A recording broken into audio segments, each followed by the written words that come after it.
అదే RTV app వార్తల్ని క్షణాల్లో చదివే అవకాశం ఉంటుంది. ఒక న్యూస్ పేపర్, ఒక టెలివిజన్ ఛానల్ మీ చేతుల్లో ఎప్పుడూ ఉంటాయి. కేంద్రం ప్రవేశపెట్టబోతున్న బడ్జెట్లో రాష్ట్రానికి ఎక్కువ శాతం నిధులు రాబట్టుకునే ప్రయత్నంలో భాగంగా తెలుగుదేశం పార్టీ అధినేత ముఖ్యమంత్రి చంద్రబాబు నాయుడు కొత్త ఆలోచన శ్రీకారం చుట్టారు.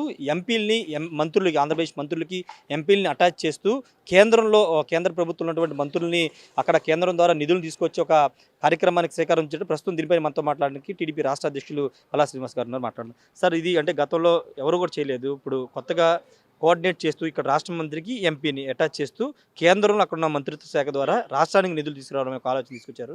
ఎలా చూస్తారు సార్? ఈరోజు తెలుగుదేశం పార్టీ జాతీయ అధ్యక్షులు ముఖ్యమంత్రి గారైనటువంటి చంద్రబాబు నాయుడు గారి అధ్యక్షతన ఎంపీస్తో, అలాగే తెలుగుదేశం ప్రతిపక్ష నేత అయినటువంటి లావు కృష్ణదేవరాయలు గారు వారి సమక్షం, అలాగే మంత్రుల యొక్క సమక్షంలో ఈ మీటింగ్ పెట్టుకోవడం జరిగిందండి. ఇది ముఖ్యంగా రేపు నుంచి మన కేంద్రంలో బడ్జెట్ సమావేశాలు కాబోతున్నాయి. అందులో కేటాయింపులు జరుగుతాయి. ఆ కేటాయింపుల్ని చూసుకొని మన రాష్ట్రానికి ఎటువంటి నిధులు తెచ్చుకోవాలి కనుక ఆ శాఖల వారీగా ఎంపీలు కేటాయించారు. మనం కేటాయించుకొని వాళ్ళకి మన మంత్రివర్గంతో లింక్ చేసి సాధ్యమైనంత వరకు కూడా సమర్థవంతంగా నిధులు మన రాష్ట్రాన్ని తెచ్చుకునే విధంగా ఇది ఉపయోగపడుతుందండి ఖచ్చితంగా. ఎందుకంటే కొన్ని డిమాండ్ డ్రివెన్ ప్రాజెక్ట్స్ అంటాం. కొంచెం ఎవరైతే ముందు ప్రోయాక్టివ్గా ప్రాజెక్ట్ రిపోర్ట్ సబ్మిట్ చేస్తారో, దానికి మ్యాచింగ్ గ్రాంట్ వేస్తారో, ఆ డబ్బులు కేంద్రం నుంచి తెచ్చుకోవడానికి సాధ్యపడుతుంది అనమాట.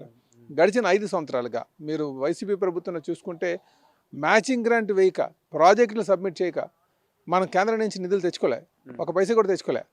కానీ అలాంటి పొరపాట్లు చేసిన వల్ల ఏమవుతుందంటే, నాయకుడికి ఆలోచన లేకపోతే, సమర్థవంతమైనటువంటి ఆలోచన లేకపోతే మనం సమర్థవంతంగా నిధులు తెచ్చుకునేటువంటి పరిస్థితి ఉంటుంది. ఈరోజు ముఖ్యమంత్రి గారికి 4వసారి చేయడం చంద్రబాబు నాయుడు గారికి తెలుసు కనుక వారు ఈ కోఆర్డినేషన్ కమిటీ పెట్టి సాధ్యమైనంత వరకు సమర్థవంతంగా నిధులు తేడానికి ఉపయోగపడుతుందని చెప్పి మీకు తెలియజేస్తున్నాను. మీరు కేంద్రం నుంచి ఎక్కువ శాతం నిధులు రాబట్టాలి, రాష్ట్ర అభివృద్ధికి సహకరించాలంటున్నారు. కానీ వైసీపీ మాత్రం 24 దీక్ష చేస్తుంది. ఆంధ్రప్రదేశ్ అసలు లా అండ్ ఆర్డర్ లేదు. వైసీపీ కార్యకర్తల్ని దొరికినట్టు చంపేస్తున్నారు. ఇది దేశ స్థాయిలో, జాతీయ స్థాయిలో చర్చ జరగాల్సిన అంశం అని వాళ్ళు చెప్తున్నారు. ఇప్పుడు జగన్మోహన్ రెడ్డి గారు ఒకటి తెలుసుకోవాలండి. వ్యక్తిగత కక్షల మీద జరుగుతున్నటువంటి హత్యలను తీసుకొచ్చి తెలుగుదేశానికి పిలవడం చాలా తప్పండి. ఈ గడిచిన 36 రోజులుగా కూడా జగన్మోహన్ రెడ్డి గారు ఆ విష ప్రచారం చేస్తూ, నిందారోపణలు చేస్తూ ముందుకు వెళ్తున్నారండి. ఇదే కాదండి, దీనికి ముందు కూడా మీరు చూసుకుంటే ఆయన ఏమన్నారంటే, టీటీడీ దీన్ని తీసుకెళ్ళి తెలంగాణకి ఇచ్చేశారు, మంత్రివర్గంలో 15 మంది కమ్మవాళ్ళు ఉన్నారు, అలాగే ఇంగ్లీష్ మీడియం తొలగిచ్చేస్తున్నారు అని చెప్పేసి చూడండి, మీరు సీరియస్గా అలా చెప్పుకొస్తున్నారు. ఈరోజు వచ్చి హత్య రాజకీయాలని అని చెప్తున్నారు. కానీ ఆ ఇద్దరుగా కూడా వైసీపీకి సంబంధించినటువంటి వాళ్ళే ఆ ముస్లిం సోదరులు. కానీ ఆ ముస్లిం సోదరులకి ఎప్పుడు కూడా తెలుగుదేశం అండగా ఉంది. ఇది కేవలం శవ రాజకీయాలు చేస్తున్నటువంటి పరిస్థితి. జగన్మోహన్ రెడ్డి గారు ఏదైనా సరే అసెంబ్లీ వేదికగా మాట్లాడాలి. ఒక ప్రతిపక్ష నేతగా ఈయనకి అసెంబ్లీకి రావడం ఇష్టం లేదు కనుక ఈయన ఏం చేస్తున్నారు, ఢిల్లీలో వెళ్ళి ధర్నా చేస్తానంటున్నారు. లేకపోతే రేపు వచ్చి గవర్నర్ గారు స్పీచ్ని మేము అడ్డుకుంటామంటున్నారు. కనుక ఈ పనులు మానండి. మీరు ఏదైనా సరే చంద్రబాబు నాయుడు గారు 4 సార్లు చేశారని చెప్పాను. ఆయనకి హత్య రాజకీయాలు అంటే అది ఏ రోజు కూడా ఆయన చేయలేదు. ఎందుకంటే ఆయన హైదరాబాద్లో ఉన్నటువంటి మతపరమైనటువంటి ఏదైతే గొడవలు ఉన్నావో అవి కంట్రోల్ చేశారు, నక్సలిజం కంట్రోల్ చేశారు, అది కాకుండా రాయలసీమలోని ఫ్రాక్షనిజం కంట్రోల్ చేశారు. అలాంటి నాయకుడిని పట్టుకొని హత్య రాజకీయాలు అనడం తప్పది.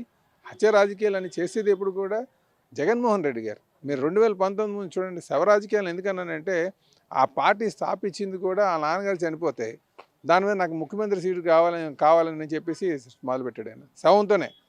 తర్వాత శవం ఉంటుండగా తర్వాత 2019లో చూడండి, ఆయన వాళ్ళ బాబాయిని చంపేసి చంద్రబాబు నాయుడు గారు చంపేశారని చెప్పేసి మళ్ళీ పదవికి రావడం, అధికారం వచ్చాడు ఆయన. ఈరోజు ఏం చేస్తున్నాడు, ఇంకా 30 రోజులు అవ్వలేదు, ఇంక ఈయన వచ్చి ఇలా చంపేశారు అని శవరాజకీయాలు పడుతున్నారు. అక్కడికి వెళ్ళి మీరు ఒక ప్రతిపక్ష నేతగా అసెంబ్లీలోకి వచ్చి మీ బాణి వినిపించండి, ఒక నిర్మాతమైనటువంటి ప్రతిపక్ష నేత పాత్ర పోషించండి. అంతేగాని ఏదో జరిగిపోయిందని చెప్పడం కరెక్ట్ కాదు. అసలు హత్య రాజకీయాలకు, హత్య అంటే రాజకీయ రాక్షసత్వానికి పరాకాష్ఠ జగన్మోహన్ రెడ్డి గారు. ఎందుకు ఈ మాట అంటున్నానంటే, మీరు చూడండి, ఆయన ఈ ఆనంద్ బాబుని పట్టుకొని తిరిగేవారు. ఈరోజు కూడా ఆయన ఓడిపోయిన తర్వాత మొదట వెళ్ళి పిన్నెల రామకృష్ణ వెళ్ళి పరామర్శించారు. కనుక ఈ పనులు మానుకోండి అని చెప్పేసి ఒక నిర్మాణాత్మకమైనటువంటి ప్రతిపక్ష నేతను పోషించండి అని చెప్పి మేము తెలియజేస్తున్నాం. Thank you sir. ఖచ్చితంగా ఒక నిర్మాణాత్మక ప్రతిపక్ష పాత్ర పోషించాలని పల్లా శ్రీనివాస్ అయితే ప్రతిపక్ష నేత వైసీపీ అధినేత జగన్కి సూచిస్తున్నారు. రాష్ట్రంలో అంటే చంద్రబాబు ముఖ్యమంత్రిలో ఎప్పుడు కూడా అల్లర్లు ప్రేరేపించలేదు. ఇది కావాలనే ఒక వ్యక్తిగత గొడవల్ని ఇది రాజకీయ గొడవలుగా చూపించి, రాజకీయ హత్యలుగా చూపించి ఆంధ్రప్రదేశ్లో లా అండ్ ఆర్డర్ లేదని జాతీయ స్థాయిలో ప్రొజెక్ట్ చేయాలని చూస్తున్నారు. ఇది ప్రజలు నమ్మరని కూడా పల్లా శ్రీనివాస్ చెప్తున్నారు. Camera person విజయ్తో Rayesh RTV Undavalli నుండి. మరిన్ని వీడియోస్ కోసం ఛానల్ ని సబ్స్క్రైబ్ చేయండి. లేటెస్ట్ అప్డేట్స్ కోసం వాట్సాప్ ఛానల్ ని ఫాలో చేయండి. అండ్ లింక్ డిస్క్రిప్షన్ లో ఉంది.